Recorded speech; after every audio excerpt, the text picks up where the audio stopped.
Right. So yeah. Good. Well, I'll see you there. Okay, Thanks so much for coming. All right. And they're starting it through the law house has done a lot of part of that. Yeah, I mean, I don't have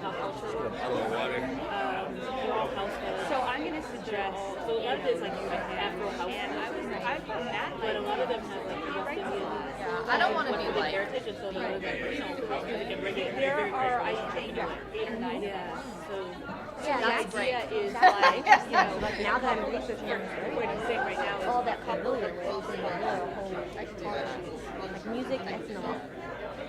I feel like you have a good, if you've been to a few places and you sort of like have your hand on the pulse of what's happening. And they are, You know, yeah, I mean, I only talk, right, I know what's happening. but I only know. you definitely know what's happening there. I don't know if it's And all of that, right? So that's why I'm so, they're so fantastic. it'll be, it's interesting. It's an amalgamation of Yeah, all no, of that'd those be great. Yeah, there's no immigration. Latin, Caribbean culture, South and Central America, where it's sort of So, you have Well, the Cesar, rapping into the English style, he has his own immigration. and Like, then you have the incorporation of new solutions I can do with people essentially in South America. So you have like Latino. Hey, guess what? I'm an expert on immigration. And like bought the domain name and everyone believed him when he really had so many people in that area, right? Wow. Like, But yeah, yeah, exactly. A brownie. I've been avoiding I'm in this crazy diet. Right. I'm Jamaican. I just appreciate But that's the This brownie. crazy diet and Pilates and running and I don't even have a good excuse to be. Politics is happening.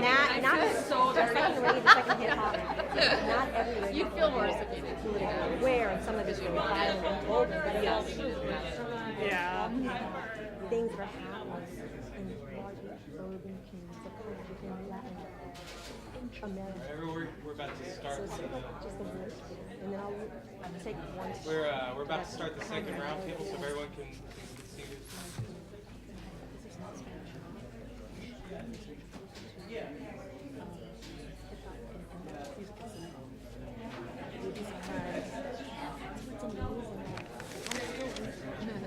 The root, first of all this is because of hip hop.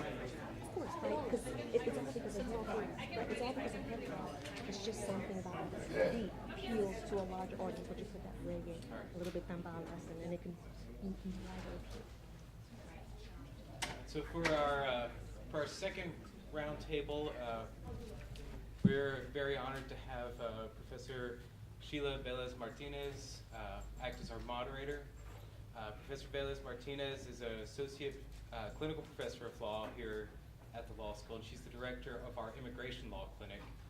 She was formerly the director of an immigration law clinic at Eugenio Maria de Hostos Law School in Mayagüez, Puerto Rico. She is also the co-editor of a recently published judicial bench book on domestic violence and the author of 2 chapters in that book. She's very active in the Clerk community and spoke out and helped to organize a recent South-North Exchange conference of the Clerk community. I could say, from my experience here at the law school, that her immigration law clinic is really one of the most sought after here. I think it really helps to embody part of Derrick Bell's own life in that how he combined theory and activism and practice. Everyone that I've met who's worked in the immigration law clinic spoken very well about it, and especially about the assigned readings. One person I knew was complaining just a little bit about having to read Derrida in order to work in the immigration law clinic. But in her work in the immigration law clinic, she represents people seeking asylum for various issues, and it's really a great social justice project here at the school. So without further ado, I'd like to announce Professor Vélez Martínez. Totally unnecessary introduction, but this is a fantastic opportunity to get together here at Pitt Law. I really commend Jasmine and Megan and Caleb for putting this together. It's a fantastic also to see there's a mix of professors and lawyers and students and activists, which is what really embodies the work of Professor Bell. We have 5 panelists in this roundtable. The first panelist, it's in alphabetical order, that's the easiest way, is Kristina Campbell. Kristina is at the University of the District of Columbia. She's a colleague clinician. She teaches and directs the immigration law clinic there. Before becoming immigration law clinic professor, she worked at the farm worker program in Arizona. She was a staff attorney for MALDEF, and she was also a member of the Central Virginia Legal Aid Society. Her paper is called A Dry Hate, the White Supremacist Roots of Anti-Immigrant Laws in Arizona. Then we have Tanya. Yes. Tanya Asim Cooper. Asim or Yes. Asim? Asim Cooper. She's assistant professor of clinical legal instruction at the University of Alabama Law School, another colleague clinician. She, before being in Alabama, she has a JD from American University College of Law and an LLM in clinical legal education from UDC. And her paper is We Shall Overcome Stories of Bias in American Foster Care. We then have Justin, who's the only male in our panel and has promised to behave. He comes from San Luis University School of Law, and his paper is entitled Becoming Nelson Mandela. He is, okay, yes. He joined the faculty of San Luis University after clerking for Judge Damon Keith. He went to the University of Maryland School of Law and Georgetown University Law Center, and he was a founder of the Georgetown Journal of Law and Modern Critical Race Perspectives. The fourth panelist is Marissa Jackson. She says, oh my God, I'm the most junior person here, and I know that we're all very young and junior, so she's well accompanied by the rest of us. She is currently the clerk to Damon G. Keith. Her paper is called The Bridge to Nowhere, Why Critical Race Theories Must Substitute Human Rights for Civil Rights. She has an LLM in Human Rights from the London School of Economics and a JD with a concentration in Foreign and Comparative Law from Columbia Law School. And last but not least is Melinda Molina, who comes to us from Capital University Law School. Well, she teaches white-collar crime and white-collar crime litigation and defense. And before working at Capital University Law School, she did investment and sort of white-collar crime defense in a New York law firm. But her paper is about hip-hop and reggaeton, Calle 13, reggaeton, politics, and protest. So quite interesting. And I've been asked by Professor Jasmine Gonzalez-Rose to end our panel with a little bit of hip-hop reggaeton.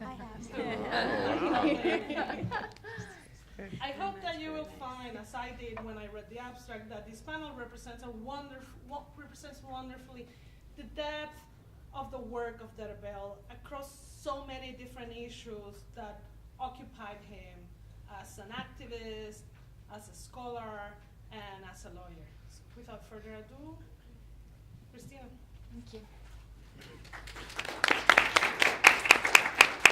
Thank you so much to the organizers and to everyone for inviting me to this wonderful symposium. I was so thrilled to get the invitation to be a part of this really distinguished group of scholars and activists. As other speakers have said, if it were not for Professor Bell and his work in critical race theory, I would very likely not be a law professor. When I was in law school, I went to a law school that didn't offer critical race theory, never talked about critical race theory, but I was always very interested in critical race theory, so I'm largely self-taught. As in my law practice before I was a law professor, I practiced in civil rights, labor rights. I worked at the Mexican American Legal Defense and Educational Fund for many years, and that is really where I started thinking a lot about some of the principles of critical race theory, activism, and some of Professor Bell's principles. Mainly I started thinking a lot about, so I am going to talk about the paper that Professor Vélez Martínez discussed. But my research agenda, I've written several papers about white supremacy and white privilege in immigration law. And I specifically focused on the Southwest and Arizona. Everyone knows what's happening in Arizona. Everybody knows what's going on there. The question that I've been trying to answer for a while is why Arizona? I haven't come up with an answer yet, but I have written a couple papers. One of the first papers I wrote was about the lead up to SB 1070, which is the notorious show me your papers law. Someone is reasonably suspected to be an immigrant. You can ask for their status. I had been doing a lot of the litigation at MALDEF that was leading up to 1070. It didn't happen overnight, right, which is how it kind of seemed. There had been a lot of little laws that had been passed by the Arizona legislature, which is a very activist body in a different sense, I think, from those of us who are activists here. It had been vetoed again and again by Janet Napolitano, who I think it's fair to say she's not really an activist. But when Jan Brewer became governor, as you all know, the bills were kind of consolidated into this omnibus bill and was passed. And so then it just kind of exploded. So I started writing a piece kind of as like I was just really angry. When I was practicing law, I just kept getting angrier and angrier about this kind of, I didn't feel like there was a naming of what was really going on. And so again, that's a critical race theory principle. And one of Derrick Bell's principles is that when you're an activist, you need to name things, right? In order for things to stop, they need to be named, they need to be called out. And to me, it was extremely apparent that immigration laws in Arizona, everywhere, including Alabama, where a treatise that I get to be on this panel with my former colleague at UDC, Tanya Cooper, we were clinicians together at UDC before she left us. It's about racism, and this is not I don't even think this is a radical position. There's many of us in the immigration law community and LACRIT, which Professor Vélez is also very active in, that talk about this as immigration as a proxy for race. And in immigration law, it's not even, it doesn't even have to be hidden. Jack Chin wrote a paper years ago where it's called Segregation's Last Stronghold. It's about immigration law, plenary power, and the use of race. Because of plenary power, immigration law is a place where it's not just okay to discriminate on the basis of race. That's like one of the central tenets of immigration law, right? So it's a very kind of, but no one talks about it. So again, when I started thinking about Arizona, my last paper, which is forthcoming in the Berkeley La Raza Law Review, I started looking at Arizona and the history of Arizona. And Arizona, like a lot of places, has a long history of racially discriminatory laws. Some people have called it Juan Crow because the target of the laws are brown rather than black people. But when you look at it, it's not just, it's very fascinating. I think it's a very interesting history that's kind of been lost and kind of forgotten. And so in my article, I kind of trace, and one thing I found out that a lot of people don't know is that Arizona for a time was even part of the Confederacy. It was part of the Confederate States of America, which is amazing, right? You don't think of Arizona as part of the Confederacy, or maybe people do now, but not traditionally. So again, talking about naming what's happening in Arizona and why now? Again, that's the other question. Why is Arizona now becoming this kind of hotbed of restrictionist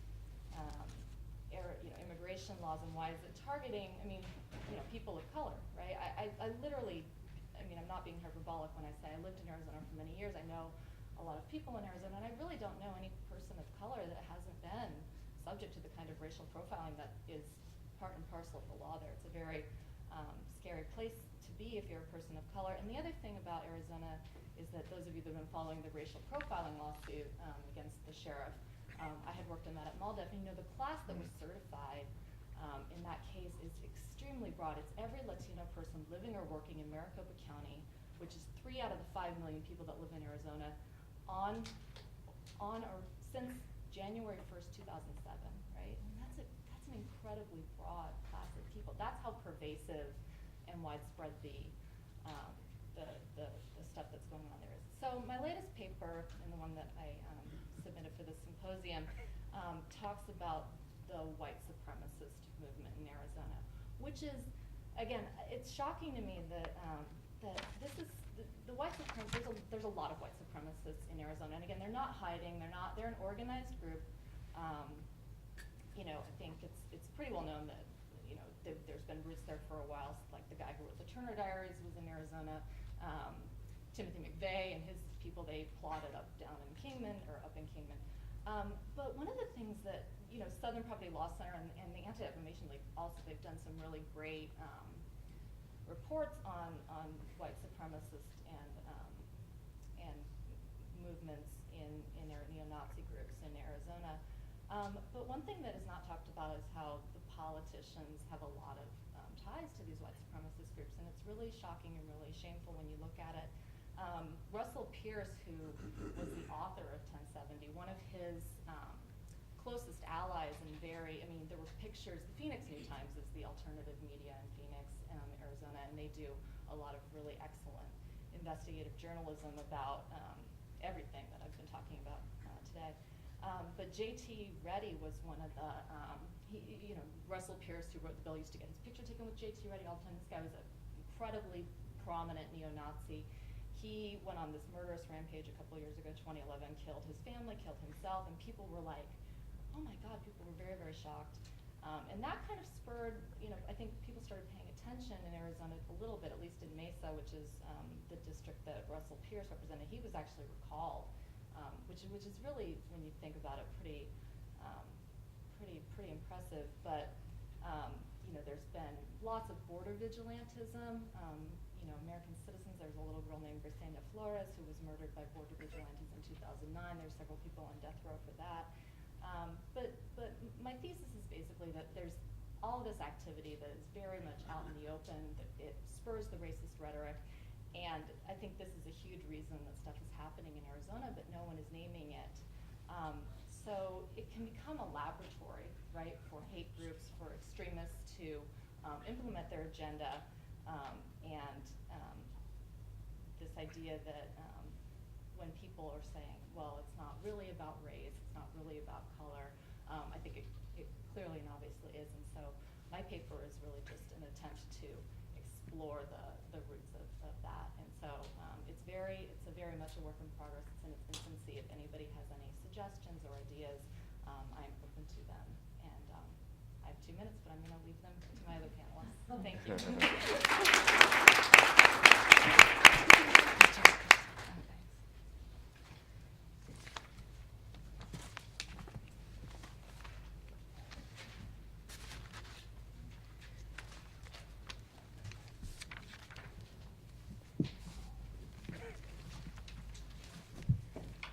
Hi, I'm Tanya Cooper. It's my great pleasure to be here and my honor. Thank you so much to Pitt Law Review, to Caleb, Megan, Jasmine, Justin picked me up from the airport.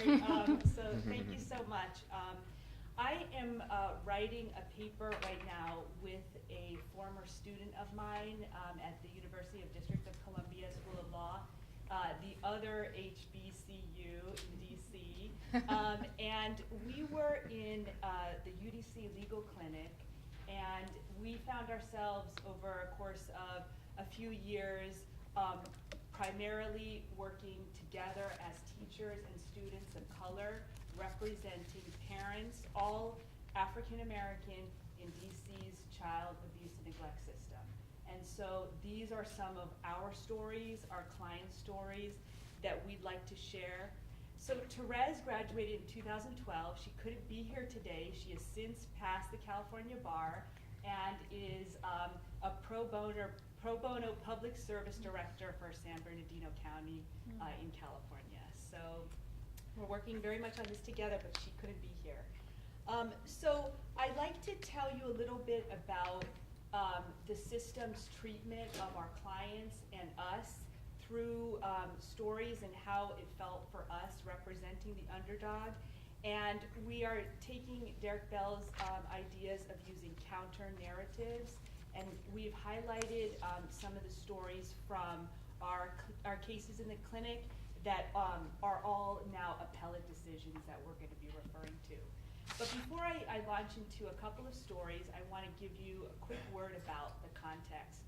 So this is my favorite piece. I had to do a couple of others, I think, to set the stage first. So my article, Racial Bias in American Foster Care, the national debate, just came out this month in Marquette Law Review. And I look at the statistics on the disproportionate representation of African American and Native Americans in foster care, and the debate over whether that is justified or biased. And I really don't take a position, I really present both sides of the debate. My next piece also came out this month. It's a commentary, an essay in the Cambridge University Press, Race is Evidence of Parenting in America. And I say that absolutely this disproportionate representation of racial minorities in foster care is evidence of one modern day civil rights problem. And so this third piece, we're gonna tell you some stories. So I'm gonna share two stories. I think I have time for two stories with you. And then I'm gonna step back and share some of the lessons we learned, and then some of the theoretical frameworks, the CRT frameworks that we're exploring in the paper. So hi, my name is Ms. Abel, and I'm a 50-something-year-old woman. You could say I've done pretty well for myself. I've been a federal employee for the last 20 years. I have a great job. I'm a special police officer at one of the Smithsonian museums. I'm charged with guarding America's national treasures. And so I've also, because of my job, I've had to go through several federal and local background checks. So I guess that says something pretty good about my character. I come from a big family. I'm considered the matriarch. I've got a lot of nieces and nephews, and I step in and help, so it wasn't any big deal when my nephew came and said that his children had been removed and placed into foster care and asked me to help. I said, no problem. I love these kids. They're my family. They know me. I know them. Before they were removed, they used to come over to my house. We had a relationship together. But I went to court and I said to the judge, I'm available, I'm here, I have a big house, 5 bedrooms, I have a good job. I will take my niece and nephew, and you don't even have to give me this state subsidy, this monthly subsidy for foster care.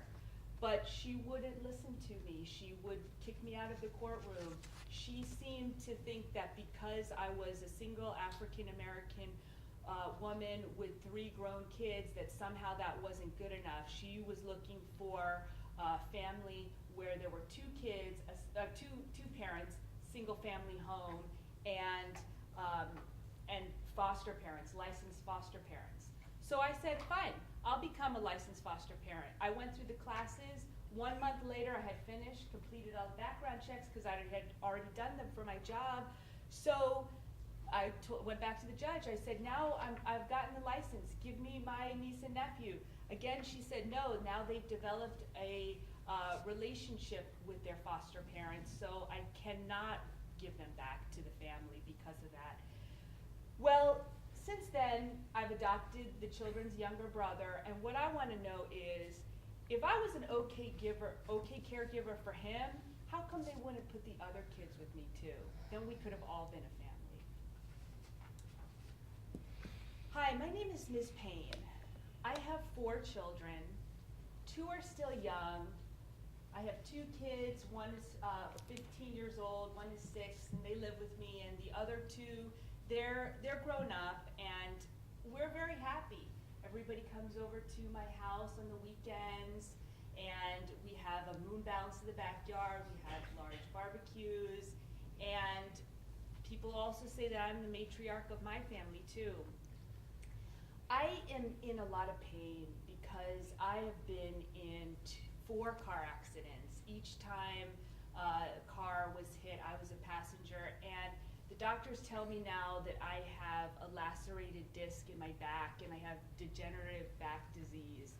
So I feel pain constantly, and that makes me really depressed.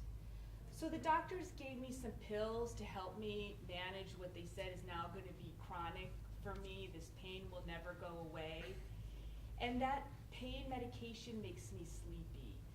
So even though I never left my kids home alone, when I take the medication, I take a nap, and my kids are always with somebody else in the family. but the agency took the kids away from me. And what I want to know is, why am I unfit to take care of my kids just because I have pain and I have to take medication, if the judge couldn't find anything wrong with them or that they weren't harmed in any way? So these stories, these two stories, and then two more stories of an African American man and also another African American woman are going to frame the basis for the stories I tell in my article here. And then the last one is that we're going to talk about, Therese and I are going to talk about how the judges would kick us out of the courtroom for representing the parents. They said to us, this is family court, we don't do things like that here, the rules don't apply here, you know, you need to just sort of like get with the program. What do you mean you want a trial? So we're gonna share some of our experiences there to challenge an unjust status quo. So some of the CRT frameworks that we're looking at here is, one is that the laws are colorblind, but application is certainly not. So the overarching legal standard in foster care is the best interest of the child. But what the Supreme Court and many state courts have said is, we don't even know what that means. It's so indeterminate and without any guidance that it allows judges and agency workers, lawyers on the case to make subjective decisions about people that are themselves subject to racial bias. Another thing that we're going to talk about is how stereotypes operate. So single mothers on public benefits are always perceived as welfare queens or loose and immoral if there are multiple children who are fathered by different fathers. And then also we want to sort of flip that on its head by telling the counter stories and to say how, well, the meta story here is that parents are evil abusers, but when you really look at the facts and you hear individual stories about people and the way that they were able to overcome, and what we and how we're going to show that the appellate court went back and said there was clear bias here against this family. They didn't come right out and say racial bias, but they did come out and say there was bias. So that's one of the things that we're going to be looking at. We're going to talk about how racism has become normalized in the foster care system. These subjective decisions that social workers, attorneys, and judges can be used, can be targeted. So in the racial bias in American foster care, the national debate article, I used a systems change framework to look panoptically at a system and to look at the decision points where activists could apply leverage and target through litigation or organizing, for example. And it's these areas, I think, where we can also show that there is some interest convergence. So in these decision-making points, we could say to the white majority, this is also in your interest to get it right here, because, and what we're gonna do, the way that we're gonna do that and to show how our stories are aligned is, foster care is $1 billion industry. Every single year, American taxpayers are paying to place children in foster care, not with their own families, not in their own communities, and it is especially hurting families of color. And that should be one area where interests will converge. So this is very much still a work in progress, and I'm, again, very glad to be here and appreciate any comments or questions you have. Thanks.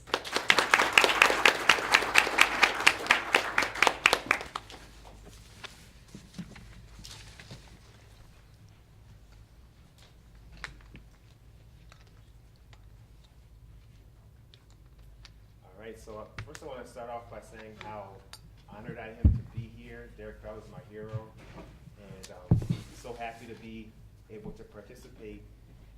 And I wanted to talk about my scholarship, but even before that, as I was thinking about my presentation, I realized that Derrick Bell had a huge impact on my entire legal career, even going back to my time as a student. So I had to include some reflections I had going back 10 years ago to when I was a 1L, sitting in my first semester of law school civil procedure class. I don't want to say I was dozing off, but I was having trouble focusing. And I was struggling to make it for the first few months. And somebody introduced me to critical race theory, and it changed everything about my law school experience. Suddenly, my torts class, instead of just being about duty, breach, or causation, it was about learning how to understand how reparations works, learning how to understand how civil rights claims operated. My constitutional law class, I actually began thinking about Bluebeard in my constitutional law class. Some of you who are familiar with Derrick Bell's theories on how constitutional law demonstrates the forward and backward steps of racial remedies in constitutional law jurisprudence will be familiar how he used those sorts of allegories to make his point. So it changed everything for me, and not only from an ideological standpoint, but also from the standpoint of finding community. So when I was a 1L, a group of us would get together and we would study critical race theory articles over potluck dinners in our dorm rooms. And by our second year, we were able to formalize the group and get school funding so we could bring in speakers to come and talk about their articles. By our third year, we had 100 students in the organization, and we were able to come up with the idea of creating a law journal dedicated especially to critical race theories. It's never been done in the legal academy up to that point, and we put a proposal in. The proposal was swiftly rejected by the school, but we revised it, we organized, we called Derrick Bell and asked him to give his testimony as to why we needed a journal specifically for critical race theory. And when I was, a month before I graduated, we went before the full faculty and we made our presentation, and we had the journal, which was accepted by the law school, the Georgetown Journal of Modern Critical Race Perspectives, and it still publishes journals every year unto this day. So critical race theory was a driving force all throughout my law school career. And then as I left law school, I published my first law review article in the same journal, the Journal of Modern Critical Race Perspectives. And it was called Jailing a Rainbow, the Marcus Garvey Case. And so it used the tool of counter storytelling sort of in a long-winded way. So I looked at the Garvey case from the perspective first of the Second Circuit Court of Appeals in their opinion, which they wrote about the Garvey case, convicting him or upholding the conviction of mail fraud, and in the course of doing so, using racially charged language, making Garvey look like a buffoon and a general con artist. And so I took that one narrative and then I juxtaposed it with a counter narrative which contextualized Garvey's life and career. I talked about the political economy in post-World War I America and how it affected black people. I talked about the Du Bois-Garvey rivalry. I talked about J. Edgar Hoover's COINTELPRO tactics, which he used to pursue Garvey.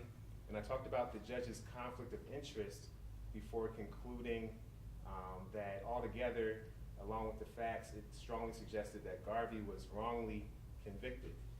And so in the spirit of praxis, I know Caleb mentioned that earlier, our journal was designed to have the scholars engage in some sort of community activity that supported the article they published, and I sort of just dropped the ball on that. I didn't have any activities planned, but something grew up organically.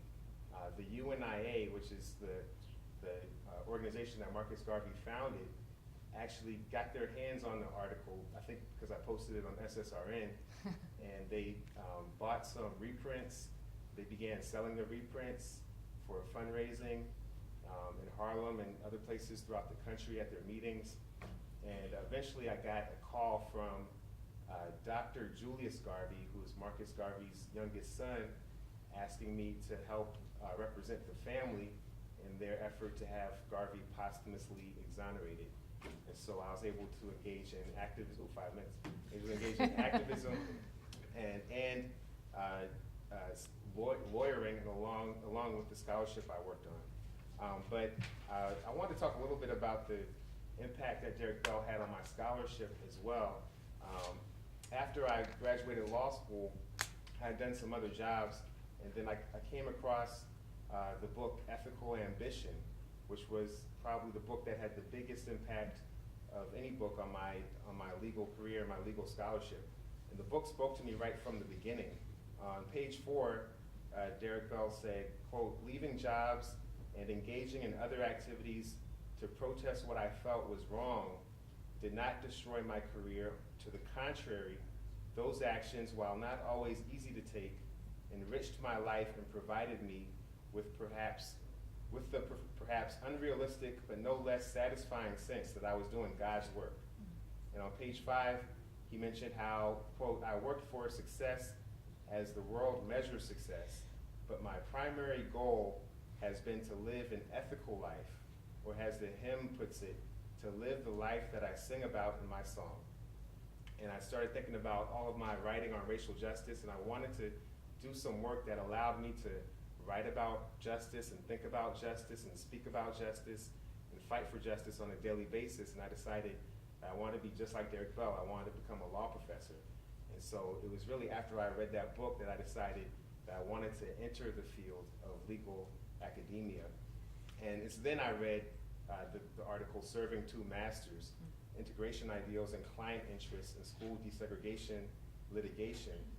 And that article, as you may remember, talks about the conflict of interest that may arise when public interest litigators, specifically at the NAACP Legal Defense Fund, were working on trying to enforce Brown, while at the same time some of their clients may have been more interested in creating a better education for their children as opposed to simply focusing on integration. So after having worked at LDF and having had an agreement with some of Bell's sentiments, it spoke to me, and I decided I wanted to do something very similar. I wanted to write about ethics and ethical ambitions, and I wanted to write about race. I wanted to figure out how to do both at the same time, like Derrick Bell did. And so all of my scholarship after that has been on that same trajectory. My first law review article is called Cause Judging, and you could think of it as an extension of that same argument that Derrick Bell made. He talked about the conflicts of interest that public interest litigators face when they're involved in litigation where the client may have different interests. My question in cause judging was, what do you do when that public interest litigator becomes a judge? And they are supposed to be neutral and objective and have the appearance of impartiality, but if they were to give up their passionate commitment to social justice, are they selling out? And if they don't give up that passionate commitment, then are they in violation of the judicial ethics rules? And so I argued, sort of like Derrick Bell argued in his article, that the way the rules are currently structured, cause judging is allowed. Whether that's a good thing or bad thing is another question, but it's allowed under the current ethical rules, and it's something that we need to think about on an individual basis. And then finally, my most recent work, which is a work in progress, is called Becoming Nelson Mandela, and it takes up the question of ethical ambition by asking another question: can a good person be a good lawyer, or can a good lawyer be a good person? And so I answer in the affirmative by looking at Nelson Mandela's career, because he was an attorney, and he wasn't just a good person, but he was a moral leader. And I argue that he became a moral leader in part because of his time as an attorney, and how through his practice he came across what he would call moral jigsaw puzzles, where he had to decide what was the right thing to do, and by fighting his way through those moral jigsaw puzzles, he became more ethically astute and he grew in terms of his moral judgment. And so I use a theory based on Lawrence Kohlberg's theories of the 6 stages of moral judgment. And I talked about how Mandela, under this theory, continued to develop based on his fight to get through these moral jigsaw puzzles, which interestingly is very similar to what Derrick Bell had argued in Ethical Ambition. I wasn't even aware of it until I went back and prepared for this talk today. But Derrick Bell had also made a similar argument in Ethical Ambition as well, saying that you needed to strengthen yourself by working on small ethical problems and work up to more problematic ones as you move forward. So in conclusion, only an academic would compliment someone by saying they reached stage 6 under the Kohlberg theory of moral development. But I argue that Derrick Bell did this as well. Under Kohlberg's theory, when people are at the highest level of moral development, they stand up for what they believe in, even if it means sacrificing their own career and personal goals. And Derrick Bell, through his protest, did that over and over again. In addition, he was a scholar. In addition, he was a lawyer, and he was someone who had the courage of his convictions. So I think if I had become only half the scholar and man that Derrick Bell was, I would have indeed accomplished something very great.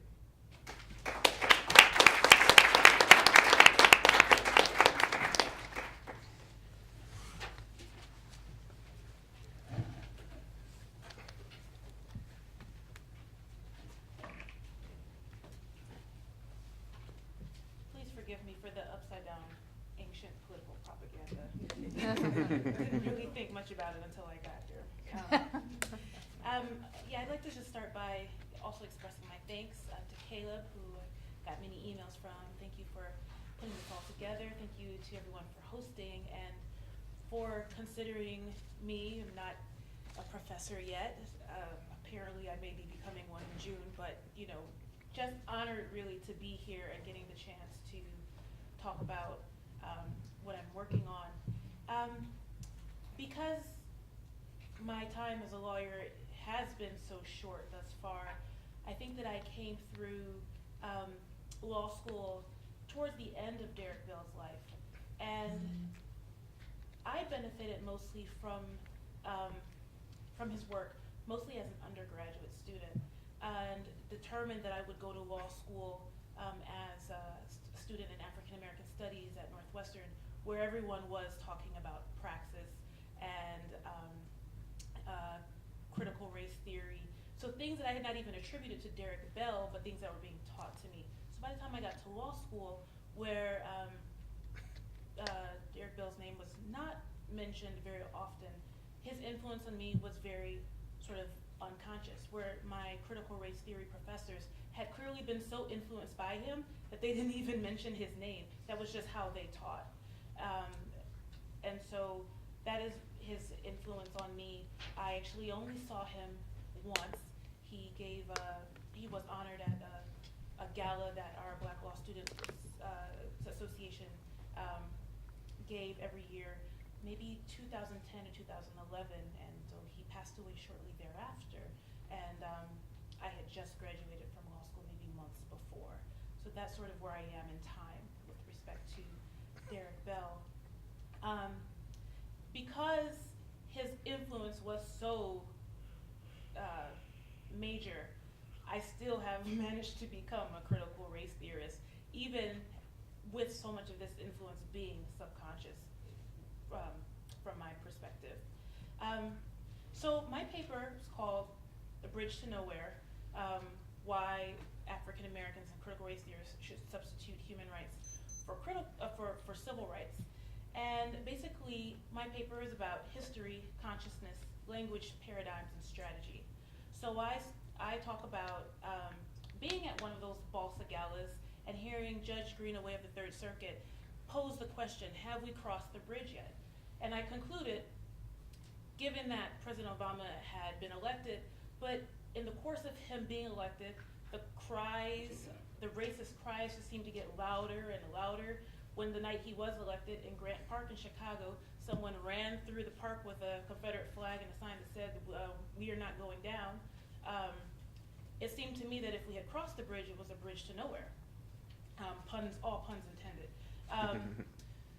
And as a result, I started to wonder, well, you know, what can civil rights really do? What has civil rights really done? Because by this time, I was in law school, I was studying human rights.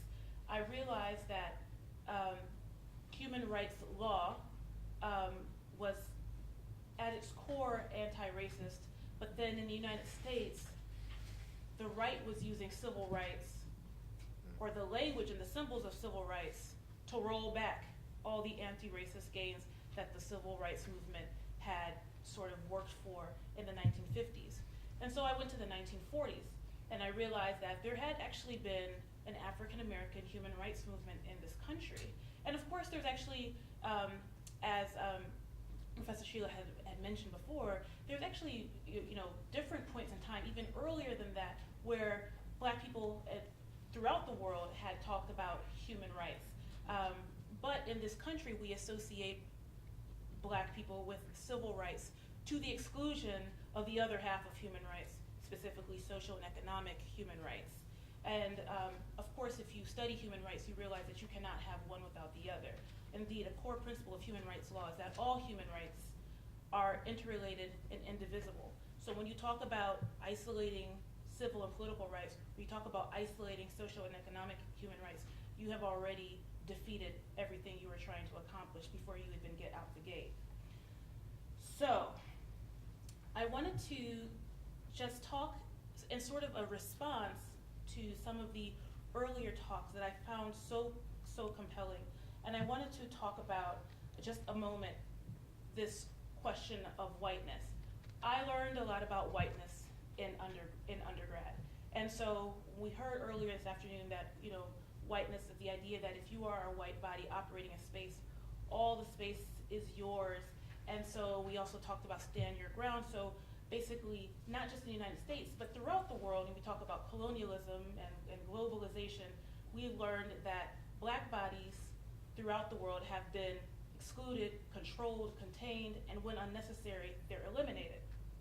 So what does that mean for those of us who are Black or Africans in America? Well, that means that we have to seek remedy from somewhere, from someone. But as Malcolm X said in 1964 in his famous Ballad of the Bullet speech, we have injected ourselves into the civil rights struggle, and we intend to expand it from the level of civil rights to the level of human rights. As long as you're fighting on the level of civil rights, you're under Uncle Sam's jurisdiction. You're going to his court expecting him to correct the problem. He created the problem. He's the criminal. So you don't take your case to the criminal, you take your criminal to court. So it's hard for me sometimes when I'm speaking, especially in mainstream audiences, to read these things without coming across as an angry Black woman. It's not really about anger, and it's not really personal. If you watch the show Scandal, there's a lot of talk right now about the Republic. So it's not about evil individual white people. It's about a permanently racist republic. It's about order and power. It's about the master's tools in the master's house. It's about the master's house wanting to exist and not wanting to crumble. And so what we're talking about is a republic built upon, white supremacist order, and so anything that threatens that has to be destroyed. So basically we're talking about structures and systems and institutions. So that was Malcolm X in 1964. In 1945, Mary McLeod Bethune, Walter White lobbied the United Nations. They decided to take their criminals to court because they realized that the United States, the government structure was just really going to be of no use. As a matter of fact, they realized that in very palpable ways. The senators were members of the Ku Klux Klan. There was really no help. Even their friends, specifically Eleanor Roosevelt, promised them and promised moderate to conservative Democrats that any lobbying against lynching and Jim Crow was off the table. So she was their friend, but we can't even talk about the civil and political rights. And so later on, as they lobbied the United Nations, they found that they were being labeled communists and anti-American and not patriots. which is of course a cruel irony because they weren't being given the privileges of citizenship. And so, for me, what does that mean? That means this idea that we've heard this afternoon about Afro-Atlantica. So whether we realize it or not, we're all there. We are all, as Black people throughout the world, part of Afro-Atlantica. So we exist in the margins. So that means that even if you are a full citizen of the United States, that you don't necessarily have the protections. So you can't necessarily rely upon the law, as we've heard over and over and over this afternoon, because the law exists to protect the Republic. So what do you do then? Do you rely on civil rights, which, yes, gave us the right to vote until recently? Or do you start taking your criminal to court? And so that's what my paper is basically about. I don't have a problem with civil rights. I think that civil rights is just exactly half of the equation. And I think that until we talk about the full scope of human rights, and until we place ourselves as Afro-Atlanticans, and that's not to the exclusion of us as Americans or Jamaicans or Nigerians or whatever, until we connect ourselves to the world and start looking for what we heard about as transformative possibilities, then I think that we find ourselves stuck on this bridge to nowhere. So basically, as a young scholar, that's my way of honoring Derrick Bell. Basically, I'm looking at strategy.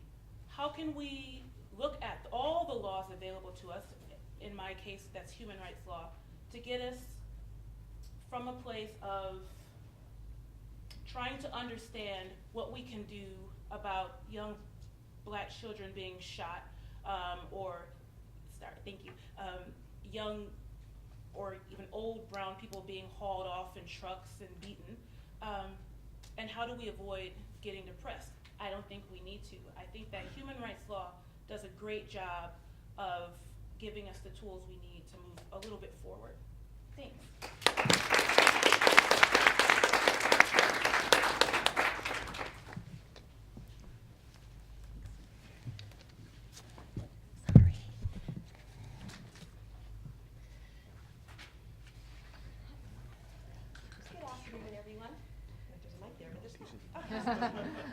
So I'll just start with the thesis of my paper. So in my paper, I argue that music is one of the most ubiquitous forms of expression. It's both a tool of the power and the powerless and the elite. And it forms a potential for cultural resistance and anti-subordinate practice. How does it do so? In one way, it does so that if you close your eyes and you listen to the music of your adolescence, whether it be American folklore from the 60s or 70s with Bob Dylan or Joan Baez, or in Latin America, if you listen to a Nueva Canción of Gilberto Gil, or Victor Jara, it takes you to a place. And wherever you are now in your life, you remember that feeling as an adolescent. And you remember, for those of you that were socially aware or became socially aware through music, that feeling of strength and unity, realizing what I'm experiencing as a young person of color, whether it be in New York City or in Latin America, it's something that's happening to all of us. It's a collective memory. It's a collective experience. And through music, it forms the potential to have collective resistance. And that's what I want to argue in my paper, that a particular form of music that I'm exploring, which is a reggaeton, which I'll explain in a moment for those that aren't familiar with what it is, that it could become a point, a voice for the voiceless, that counter narrative that Derrick Bell so much called for in all of his work. So what I use Professor Teresa Rose's work borrowed from James Scott, this idea of public and hidden transcripts. So what I'm looking at is these public transcripts surrounding laws that negatively depict and affect Latinos. One example that I'm looking at, and there are countless, we've seen in this panel through the immigration policies throughout the Southwest. What I'm looking at is within the voting context. And what I'm specifically focused on are on the citizen-based purges that took place in the presidential election in 2012. But you can't start in 2012, you have to start in 2008. And you can't start there. You have to start with the demographic shift that's occurring throughout the United States. And what you have and what we know about Latinos is that we're a growing population, we're a young population. And we're no longer centered on certain cities like New York, right? There's a shift demographically to points within the United States that have not historically dealt with Latinos. And then what you have is Latinos that are not immigrants, and then they have the ability to vote, or that the children of immigrants will soon have the ability to vote.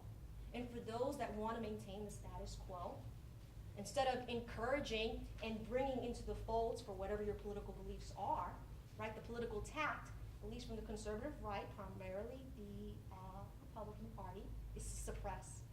One form of suppression is citizen-based purges. We've seen that in Florida and Colorado. And why do I pick these particular states? Because in Florida, right, traditionally, you have a strong Cuban Latino population there, conservative. But what you have over the past 10 years, what's happening is that you're seeing a demographic shift, and you're having Puerto Ricans move primarily from New York City into Florida. And you have Puerto Ricans from the island. There's just recent studies are coming out that for the first time within our history, which in Puerto Rico's history, we have more Puerto Ricans residing stateside than we have on the island. Puerto Ricans, well, if you're living in Puerto Rico, you don't have the ability to vote in presidential elections. Once you move to the US, you can. You also have Puerto Ricans from the Northeast that tend to be politically democratic, and also many of their views are liberal. So you have this shift in this stronghold, which Republican parties never had to really contend with, because it was, many Cubans voted Republican, many of their fiscal policies are conservative. So you have this new democratic shift happening in Florida, a similar one happening in Colorado. So then what happens? The Republican base or the conservative right then introduce them into their folds? No, that's not the tack that's taken. Instead, there were a number of different things, and one thing that happened were these citizen-based purges. Florida has a very interesting history with voting purges. It's been done throughout its history, mostly with felons and felony disenfranchisement. So what we have is what would happen in Florida in 2008. We saw an uptick in Latinos voting. And who did they vote primarily for? It was Obama. And you see that happen in many other states. So what happened in 2012, or right before the 2012 election, was a purge. And what was done is that the Republican governor, what he did was he took the rolls from the motor vehicle list and he took the rolls from the registration list. And somehow from those lists, some type of comparative analysis was done so that over 3,000 letters were sent to primarily Latinos, telling them if they didn't report to their local voting precinct, they could not vote. So when you look at that, I mean the way I phrased it, right? But when you look at the political discourse, right, the public transcripts that existed around that was that first, there is a problem with people, illegal aliens, that's what it was targeting, right, voting unlawfully. And the other assumption is that their methodology was sound, that if you compare these two things, then you'll be able to identify those that are most likely to be voting unlawfully. When you look at that public discourse, what it assumes, right, it's not neutral, it's not objective, right, because you look at the list, well, how did they pull out Latino names? Well, it had to have been by surname. And that's who you checked against the database to see if they were citizens, if they were eligible to vote. What you also assume is that that methodology is sound, and it's not. It's flawed, because a lot of the data that's contained in the motor vehicle databases, it's outdated. So when you look at, well, the other side of it is, well, that's not really any particular burden on your ability to vote. All you have to do is go down and show identification. So there's a lot to that, right? That it's not objective, it's not these neutral laws, that it's very targeted. If you look at some examples of that, and what I mean by that, it's not neutral, it's not objective, it doesn't have a sound basis. It's not documented. Nowhere is there a factual basis to show that illegal people that are here unlawfully are voting illegally. It might be because the penalties that are involved are severe. You're dealing with criminal prosecution and possible deportation, right? So that's the assumption that it's actually happening when it's not. And then there's also the assumption that however they're finding these individuals, it's sound, and it's not. It's very, very flawed. So that's a public transcript that surrounds citizen-based purges. And that's just one example, and there are countless others. So then how does music play into this, right? And how music plays into this is by providing a voice. And I'm looking at law professors and other scholars have written about hip-hop. and its ability, especially within the early 80s and the 90s, to form a voice for the African American Latino community, primarily in New York City. I want to find that voice again, and I find it in reggaeton. So what is a reggaeton, for those that aren't familiar? Well, what it is, it's an amalgamation of different types of musical genres. And you have to think about where it started. Reggaeton started in Panama, right? Because you had the people from Jamaican descent going to Panama to work into the canal. And they stayed and they learned to speak Spanish. But what they took with them from their island was the music. And what you had is that once they heard the music, the other Latinos, right, would hear it, and there would be a literal translation. So you had reggae in Espanol. And it was a literal translation. They would take very popular dancehall music from Jamaica and other places to and translate that over. Those translations, literally carried in cassette, was taken to New York City and then circulated among the places where communities of colors, where Jamaicans, African Americans, Puerto Ricans, Dominicans have a shared space. And then from that, you have it taken to Puerto Rico. And that music was termed reggae en español and also underground music. And the underground, that terminology, was its literal place in the market, right? It was cassette tapes that were mainly produced in garages in Puerto Rico. What did it discuss? It talked about the urban life of communities of color, whether it be New York City, whether it be Panama, whether it be Puerto Rico, right? And that's the genre itself. And who I want to look at in particular is Calle 13. Calle 13 has about 5 albums. It's 2 stepbrothers. One is a lyricist and one is does the instruments. And within these 5 albums, you see this growth in them, where they were largely centered on Puerto Rican sort of colonial themes in their music. You see this growth, this pan-Latino identity. And part of that was developed because the 2 of them took a trip all through Latin and South America. And you see their growth. And what you see is that they take the form of reggaeton and it grows and it grows. And it incorporates the indigenous music from both Central and South America. So if you watch this documentary, it's called Without Maps, and Mape. Their revolution, their growth, it is televised. So I want to give you an opportunity to hear a little bit of music. So what I want to do is for you to listen to just one song, so it can give you an idea of the evocative power of music. Just a little bit. Am I out? Okay, just a little bit.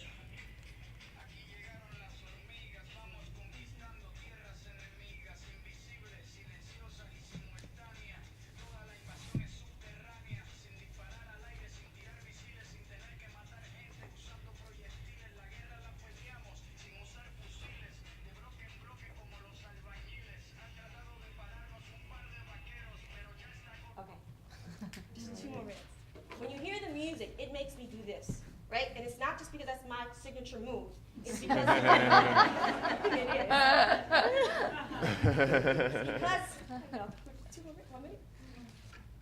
Because it's a collective movement. If you look at the videos, there's not an official video to it, but what you see over and over is community organization and activism. And it's moving together in unison. The actual name of the song is called The Anthill. And when you think of an anthill, it's a small dirt, well, sometimes very large, but it's a dirt pile. You think nothing of it. And he compares Latinos to sort of ants in that way, that it's a collective that could be misunderstood, right? That it could seem powerless because it's working underground, right, as undocumented individuals, but their potential for united growth and for collective resistance is there. Oh, I need more time, but okay, thank you.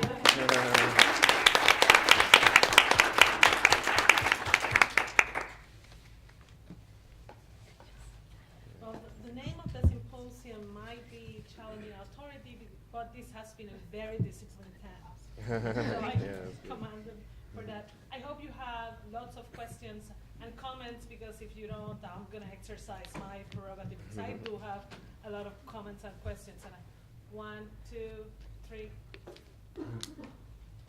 Yes? You are number 1. My name is Jerome Taylor. I'm chair of the Department of Africana Studies here at the University of Pittsburgh. And I've been listening this afternoon as well as earlier in an earlier presentation for linkages to a project which we have going in the department, which looks at what we call norms that are associated with just outcomes. And I heard some things here that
one, I could take one of these, let's say, transforming norms, let's say like, I'm going to say spirituality, which is characterized by a sense of hope, sense of connection, and a sense of transcendence, capacity to make transcendent decisions. I could take that and apply that to much of what I've heard, as well as, let's say, a second of these transforming norms we refer to as worldview. That's the capacity to think, I am my brother's keeper, versus every tub must rest on its own bottom. So we're saying that to the degree these things come together, they produce just outcomes.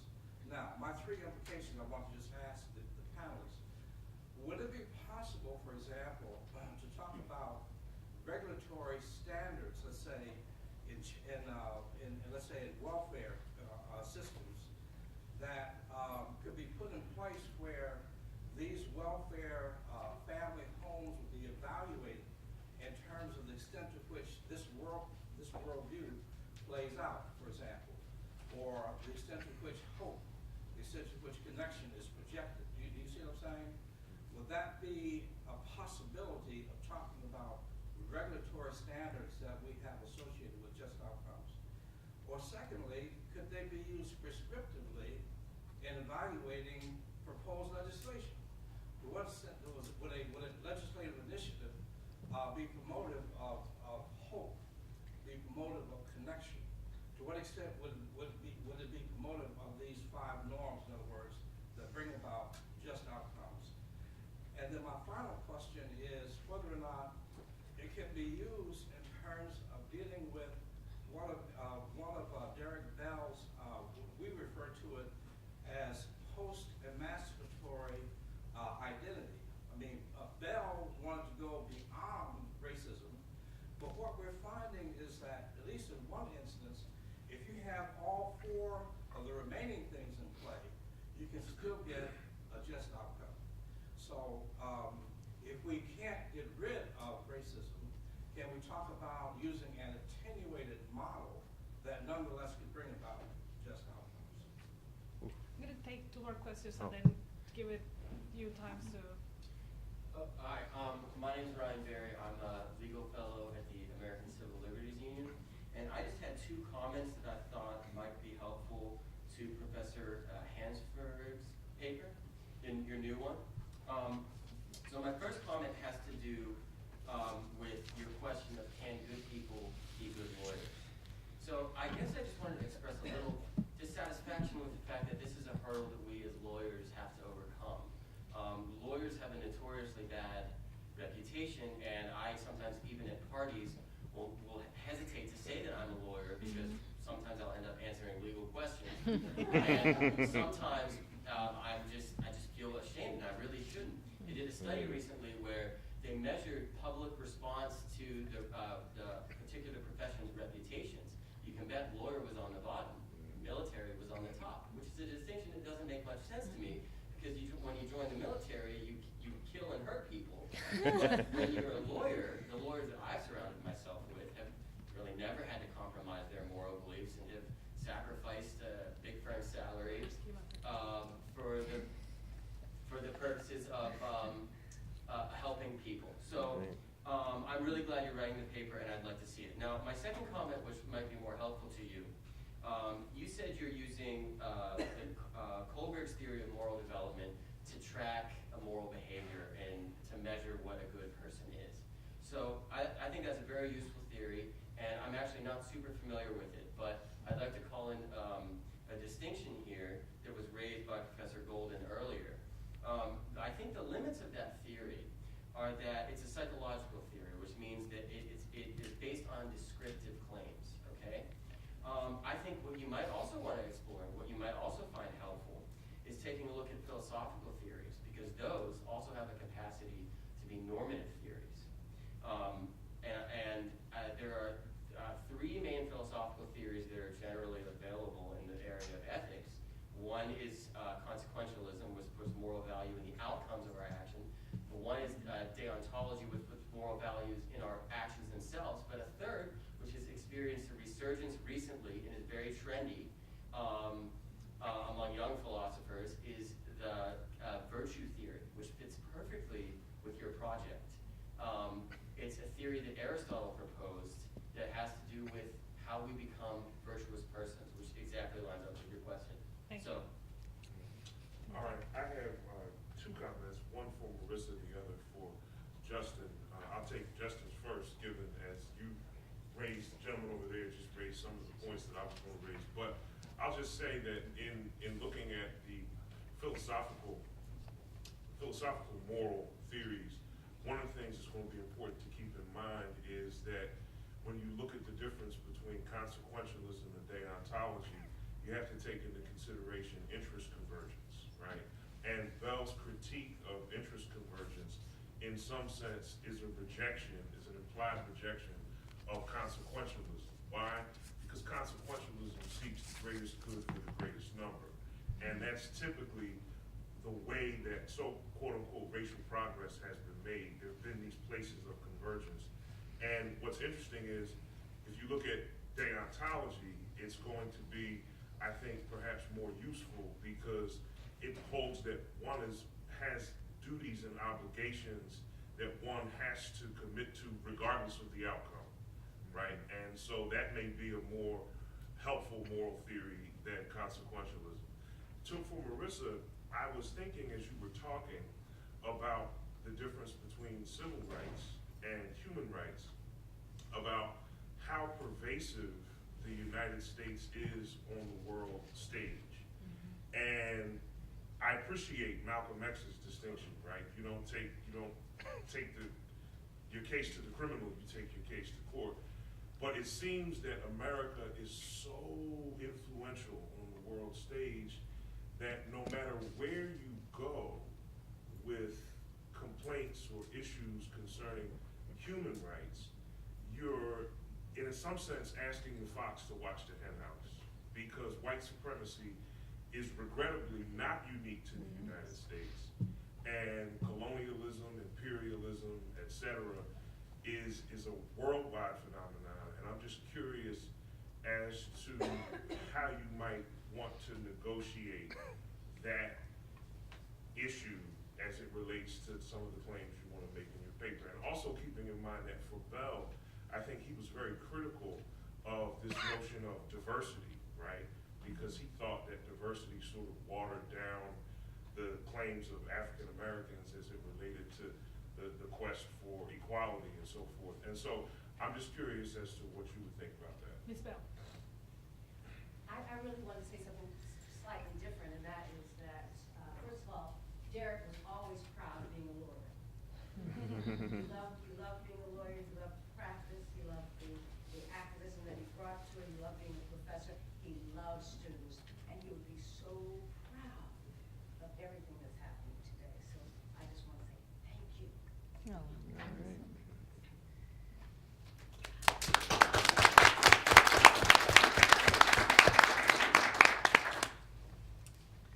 There are interesting questions posed before you, and if I might try to sort of rephrase your question, Professor Taylor was talking about how transformogenic norms could be utilized from a regulatory perspective or used to evaluate prospective legislation.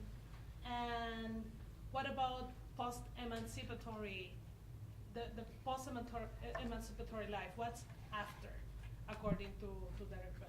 And I think this also has to do with your presentation, in as much as your discussion of the importance of the growth of the administrative state. So if you want to chime in, feel free. Well, thanks for all that. So there's a lot there. Lawrence Kohlberg, in his theory, actually, he engaged in some practice of his own. He, after he wrote his major work, he went into the elementary schools and worked on a just schools project. Because in his theory, the sixth and final stage of moral development under his under his framework was a development which helped the person to have a thorough understanding of what justice meant. And after having that understanding, then being so committed to the understanding, they were willing to sacrifice themselves in order to make it happen. He posed the question, how can we create schools where we are facilitating the development of children so that they will reach this higher stage of development in their ethics and their morals?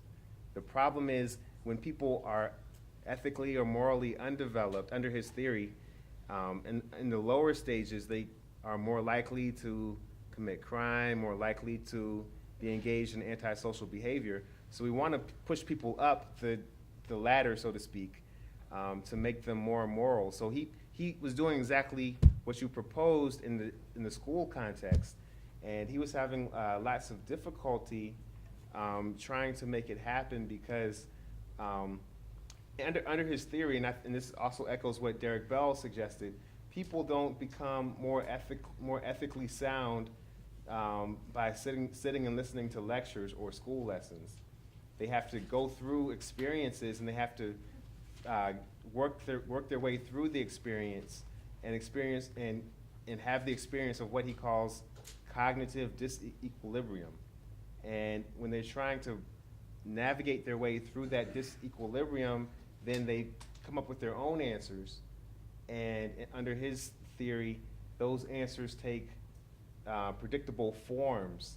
And the forms of the answers, not the substance, but the forms of the answers, represent development up this sort of moral ladder of stages. So to answer your question, whether it can be done, we're not sure yet, but he tried to put that into action with his theory. Now, the degree to which the theory is purely a descriptive theory as opposed to being philosophically normative or trying to strive towards the normative. So he would answer, under his theory, there's utilitarianism in the fourth stage, and as you move up the stages, you get closer to a form of thought that includes deontology.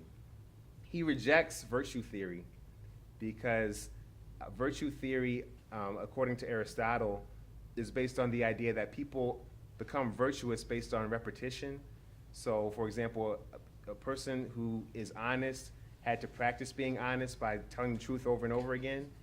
And as I mentioned earlier, Kohlberg doesn't believe in repetition. He thinks that we have to go through these instances of disequilibrium in order to develop ethically. But it is interesting in terms of a possible different direction to go with the project if I wanted to think about someone like Nelson Mandela in terms of whether his decisions made sense from a utilitarianist perspective. I'll tell you, as being an attorney, Mandela had a number of instances of racism, instances of the moral jigsaw puzzle, which I mentioned earlier, where he made decisions, and sometimes he thinks he made the wrong decision, but he learned from making that wrong decision and became a better person. So a classic example, he was representing a black South African in a rape case, and there was a white South African woman on the stand. And he asked her questions about some of the more private parts of her body, and he asked her a question about her lingerie, and she refused to answer these questions, and the case ended up getting thrown out because there wasn't enough evidence. Now, a lot of legal ethicists say that's unethical, very problematic, using this idea of shame to sort of get past some of these evidentiary problems. And from Mandela's perspective, he thought that the woman wasn't answering not just because of the gender issue, but because of the racial issue. So in other words, she was so ashamed of the possibility of being violated by a black man as opposed to a white man, that changed the nature of her shame. Now, it's a tough question as to whether that is what motivated her failure to respond, or whether it was something else. All these are really difficult questions. So I guess in summary, lawyers come across these hard questions every day, and I think the goal is to try to find the ethical answer and try to find the right answer, and then through that process, become better lawyers and ultimately better people. Anybody else wants to sort of, I need to Right. differ a little bit to get it running. Yeah, because we're right, almost right. running out of time, I'm sorry, Justin. Mhm. Anybody else wants to chime in and out of the questions, because we have one last question? Oh, I was going to just respond briefly Okay. to Professor Golden. I think that in response to the question of the United States influence, I think it has a lot to do with what Kristina talked about in terms of naming, and also back to this idea of Afro-Atlantica. So I think Nelson Mandela is actually a great example of this. In my paper, I actually start from the African America experience, but then I talk about the grassroots efforts in Liberia in human rights terms. I talk about like Chukwu Lumumba, like I talk about people who lived in very human rights terms, and it was really always about naming and shaming. And so, yes, the United States does have a lot of influence, but the United States does not necessarily have a lot of influence in the international human rights community. It has refused to become party to the ICC. It does not pay its dues to the United Nations. I had a hard time getting an internship at the United Nations because I was an American citizen, and that was said explicitly. So the question is, yes, the United States does have a lot of real power, but when you have things like, Arab Springs and revolutions happening all over the world, sometimes they don't make it to the news, but they're happening. To the extent that something like that could happen in Afro-Atlantica, I'm not calling for protest or nothing like that. I don't even think that that's necessary. But to the extent where, okay, for example, we have like in the Caribbean, CARICOM is forming like a union and considering basically becoming part of the African Union, so that's African-Atlantica happening. At a certain point, you have so much voice and there's so much shame, then you have the United States wondering if it can keep its influence, and I think that's valuable. And if I may, one of the things that is happening is, for example, the growth of international human rights clinics throughout law schools in the United States have been going to the Inter-American system of human Yes. rights consistently, and there has been recently a lot of case law and opinions by the Inter-American Commission against the United States. Of the case of Jessica Gonzalez, which has to do with the response to domestic violence and the state, the cases of the deportation of Haitians, and there were actual precautionary measures issued against the United States when the United States was going to deport a group of Haitians right after the earthquake. And most recently, the cases that have to do with the presence of the Navy in Vélez in Puerto Rico. So there are alternative ways of using the limited resources that human rights bodies have to try to press the United States. I have, I'm Paul Finkelman, currently at LSU Law School. I have just a suggestion for the discussion of children being taken from their parents. I was struck by the comment which you kind of sort of threw out there, which struck me as being very important. The judge saying, what right do you think you have to a jury trial? And I Well, think there's no jury trial, but what right do you have to a trial? A due process. But the more interesting question is whether you, in fact, have a Seventh Amendment right to a jury trial, because, of course, the Seventh Amendment requires there be jury trials in all federal cases, which would be D.C., and whether, in fact, the Seventh Amendment ought to be incorporated. Now, I'm stating this because this is kind of about as weird and bizarre an interest conversion as you could possibly have. Because I just came back from giving a talk at a conference sponsored by the Federalist Society, which was the first time for everything in my life. At Regent University. Oh my God. Oh my And the conference, the program was whether or not the Seventh Amendment ought to be incorporated. And I thought, like they invited me, and I figured this should be interesting. But what struck me as completely bizarre is that there's a whole wing of the Federalist Society who are intent on originalism, who believe that the Seventh Amendment should be incorporated to the states, and that the Seventh Amendment should be vigorously revised. And so I would think it would be, and there's also something which, again, totally blew me away, something called the Seventh Amendment Society, which actually wants to put money behind, ramping up the Seventh Amendment. Now, I should ask, I could ask just as a survey, before I gave this little talk, how many of you would not have known what the Seventh Amendment was? You don't have to answer if you don't want to. It's not a law test. But in fact, most of my law colleagues don't know. So it just strikes me that there might be a fruitful convergence between people who you might not normally see as your ally, pushing for the right of the common citizens, that is the jury. And if you're in a city like Washington, D.C., it's going to be a more representative jury than in other places, dealing with these questions. So I just wanted to throw that out there. And I hope the ACLU will, meet with the Federal Society. You guys will get together and bring back. We'll be there. I didn't think, I had not thought of that. I'll certainly look into that. That's very interesting. You ought to read the Constitution. It's a short document.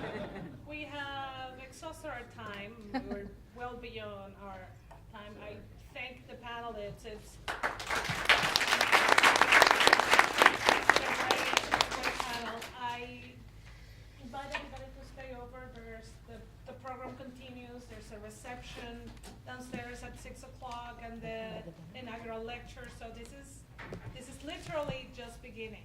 Thank you very much. Before you all get up and leave, let's give another thank you to Professor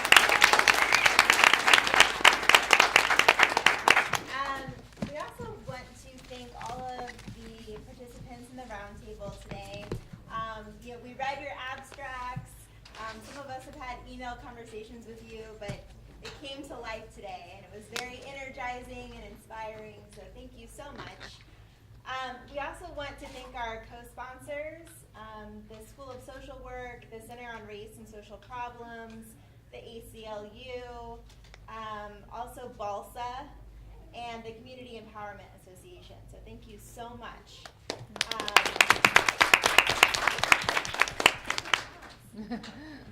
Okay, so here's the deal with the reception.